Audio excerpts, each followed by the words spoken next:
JB here. Hope everyone's doing on Tuesday, June 24th, 3:31 on this fine afternoon. Talk really quick about the market. Some names I'm looking at go from there. S&P up another 1.2%. That's on the heels of yesterday's 0.75% rally. Impressive stuff. And we are now fractions away from all-time highs here. I was talking about that 609. I think it's 609.49 on a SPY. That's kind of like the trading range. Now that we're over that 604.25, probably between 604 and 610 this week, that would be ideal. And if we get some overshoot, I'm sure that's possible.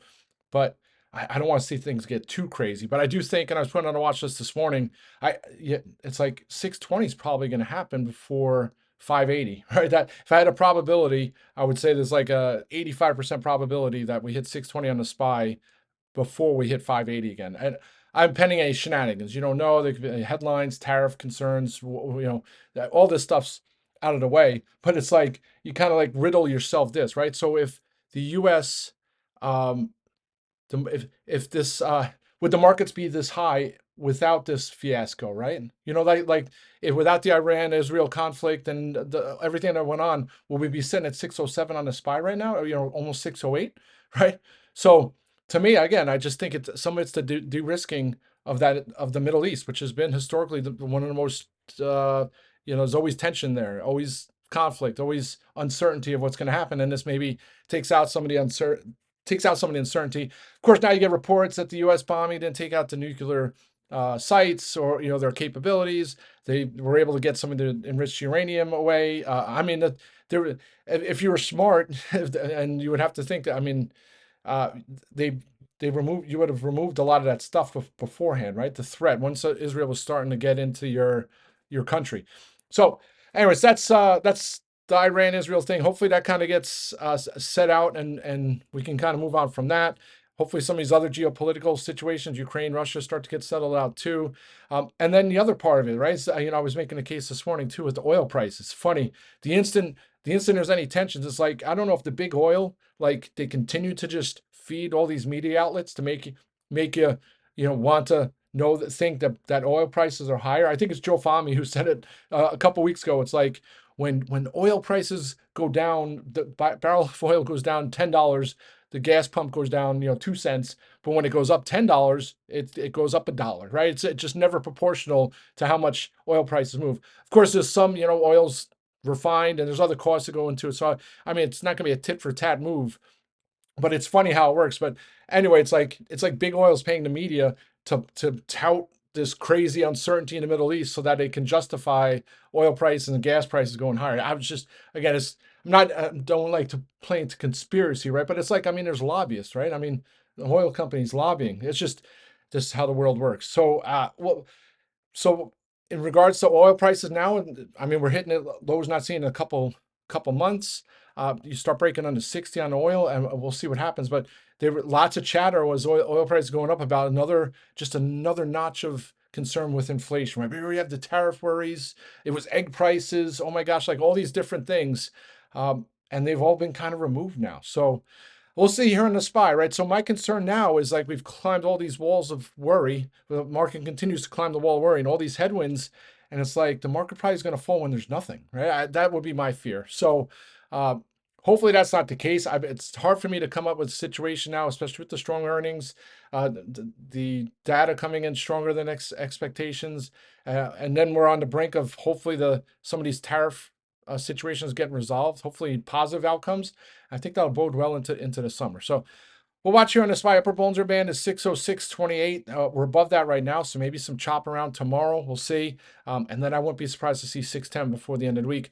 Also, keep in mind, if you're buying calls for next week, it's July 3rd strikes. July 3rd is a Thursday because the market is closed on Friday, July 4th.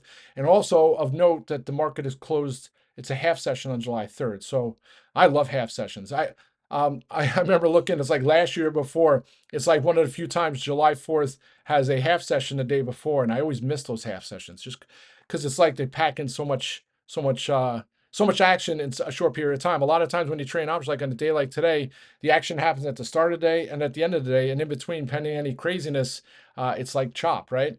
So, all right, so that's kind of the overall market yields, and You had Fed Chair Powell doing his testimony. If you've been watching, yields are lower. Just comical stuff. You hear him answer questions. He actually looked a little ragged. I was trying to find pictures of him or videos of him when he was talking. Almost looked like he got no sleep, or maybe he was hot in the room. I don't know. His hair was all disheveled a little bit. Or maybe he's just tired of taking the questions. But if you listen to some of the questions, like again, it's like the politicians, they just take the news of today and then they just throw it on Powell without any kind of like back reference, some of the questions around the US dollar. And Fed Chair Powell's, well, we're not responsible for the US dollar. That would be the Treasury Department. And said, well, do you think that the US dollar is losing its status as reserve currency? They were talking about Japan having to scale back their bond purchases and all this other stuff. And it's like all these little stories that come up, they just read them and then they regurgitate it. Who knows? Maybe this yen carry trade situation pops its head again. But it's like that news vacuum a couple weeks ago. You remember that? That came back in, and all of a sudden the U.S. dollars fall and treasuries are losing their luster. And it's like, oh my gosh, the U.S. is losing its status. But here we are again. All right, so that's kind of the overall market. So now just individual names, and right at the open, watching Lemonade. I didn't want to be in the spot where it faded and then didn't bounce like it did yesterday. So I closed the rest of my $50 strikes, which are the more expensive ones, for close to 100%. So now I'm riding just pure profits on those, and not riding those. Those are done. And now I'm just riding the 55 freebies. So I'll continue to hold those. And, if it finds some support tomorrow, and it looks like it's going to start to blow through the 47 handle, I might look for some more lottos there. But nice trade again on Lemonade. Thankful just to be holding freebies with profits, and I'll continue to ride that one. If it breaks over $50, I might start looking at some crazy stuff like 75, 80 strikes. Call me crazy, but I use the comparison. Hims and hers is obviously an easy comparison because of but that took a long time before it really started to break out. And of course, it fell on some hard news yesterday. It's had hard news before. So, all right, so that's Lemonade.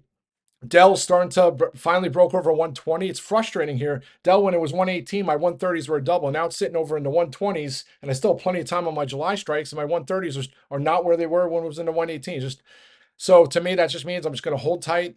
If it shows some follow through tomorrow, maybe I'll look for some more strikes. I'll continue to hold the 130 strikes. I still think that November 139 gap fill is coming. And it's, Dell has had these in the past, especially I think it was last spring, where it had massive 6, 7, 8% rallies. And it might take a kick, right? It might like a Morgan Stanley upgrade or a Goldman Spectacular upgrade. And that could be happening any soon, in my opinion, especially with its earnings. That's Dell. So I did add some other positions today. Of course, Serve is under $11 here, just as I start to talk about it. But I was actually looking at Serve $15 strikes a while back when it was starting to break out. And I passed, and they were expensive. They were like 50, 60 cents. And then I was able to get to July 13th for less than that. So plenty of time on those. I could do a rant for a while on Serve, but it's still kind of like one of those names that's in its infancy. 2026 is the time for the big scale out and returns in regards to revenue growth. I guess like 40 to 60 million, which doesn't sound like much, considering what they're doing. Back in the day, if you were in the chat room, I was a big bull on Grubhub, right? GRUB was the ticker. I think it was Grub, right? They got acquired. But anyway, I used to trim a lot. People didn't understand. This is before Uber Eats and all that stuff, because people like food delivery. How's that work? And then, as you start to see that whole ecosystem come on board, then you start seeing these other things. Like back in the day, it was just Amazon doing deliveries, right? And then Amazon didn't have their own trucks. Then they have their trucks. Then you have Walmart Plus, Walmart same day delivery. And now all the companies do it. No one was doing that 5 years ago, or even longer than that for sure.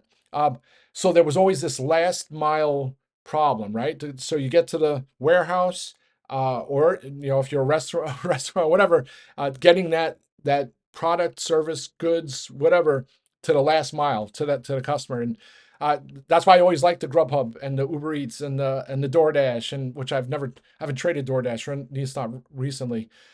So that's why Serve. I love Serve. If you take a look at the space, number one has a partnership deal with Uber to bring up 2,000 air robots in 2026. That's going to drive a lot of their revenues. And then it's like once they get those online, then it's like all they're doing is making money on the delivery, similar to the robo taxi that just launched in Austin on Sunday. Like once those are set, obviously different with a car because you have insurance and all those maintenance costs and things like that. But here's one of those companies that's solving that last mile, and they have smart folks on board, people who are on CEOs and directors of these other large companies. I have to get all the names. Company still has, I think, it has like $200 million in cash, $600 million market cap. But some of the reason it's not as attractive in regards to having no debt is because it's taking a lot of cash burn to get all those uh, robots up and things like that. So there's still always a possibility of another cash raise. But I mean, I look at it and I think one of these days, those similar to what happened with the quantum, the AI, and all that stuff, the robotics are going to go on tear again. And when it does, I think 17 plus at least on serve. All right, so that's serve. And then Roku. I finally, well, not finally. Last Monday when we had the big spike on the Amazon news, I was looking at July 100s, and then 2 days later I was able to get them at a discount. So I sat on my hands, got those for half off. Those slightly in the red. Well, in the red yesterday and then into today, and then it's starting to bounce. I'm like, let me get some 95. So I went and got some July 95 strikes. Again, you look at Roku, and at the big spot here is that 84.50 or so, 85 handle. It breaks out. I think it's off to the races, and I don't need it to get to $100 or $95 for my calls to pay out. I just think it needs to get to like 86, 87 to be a double. Locks them in, ride the rest. And back, I don't know if it was early last year. There was buyout rumors. You had analysts need them, and there was another one that came out and said, "Oh, Roku's a great buyout." I think is this the environment eases from the tariffs, eases from geopolitical situations. Now I think there's gonna be more M&A, right? So that's Roku. VKTX. I don't even want to talk about VTX, but VKTX was getting a bid here back over 27. You never know. It was 25 and change at the noon hour. Another one is it's been chopping, right? VKTX been chopping between 26 and 30 for like a week and a month and a half. So maybe this is the time it gets over $30 and runs. Solar Edge, 1750 at about 230. Now it's sitting here at 1933. I added those July strikes, and then of course the tax bill news came out that there were nixing these solar initial subsidies and incentives, things like that. And now they're still revamping the tax bill. Supposedly the SALT deduction was scrapped. It was 40 grand, then back down to 10 grand. Now it's going to be, that might come back. Who knows what they're going to do? Maybe solar's back on the table, or at least not as drastic a cut. And if that's the case, maybe that rallies. I don't want to trade the name just based on the hope that there's going to be some kind of positive governmental intervention outcome, right? So I'll just sit on my hands on that one. Hopefully positive news and it soars into the mid to high 20s and my calls come back to life. That's Solar Edge. I'm trying to look at some of these other names that were, take a look at the hoods and the coins. PayPal. So, PayPal finally, the premium is going up on my July strikes, but it just boggles my mind that these names are going nuts on stablecoin. And here's one of those companies that was one of the first to pretty much adopt that, and you had this morning, the Fiserv, however you pronounce them, they partnered with MasterCard this morning too. Yesterday it was with PayPal. And you see MasterCard's up nearly 3%. Like if there's reports, right? MasterCard, let's see. Oh. Yeah, so it's like just blows my mind that PayPal was sold off last week on the stablecoin news. If anything, should have rallied. So to see it back up, it was 71, now it's back up, almost hit 74 a little while ago. I'll just continue to hold the July 80s just because to me it's like maybe there's more to the table. It's like when I got out of Baidu, right? I mean, I'm like maybe this is the Yahoo of China for a while, but I don't think PayPal is not going to be relevant, right? And they had just had transformation last year in their investor meeting and charting a new course. Hopefully I thought that was going to be the start of it. Then it's been languishing lately, but maybe this is the kick in these. All right, that's it, folks. Let's have a great day. I'll be back. Rock and roll.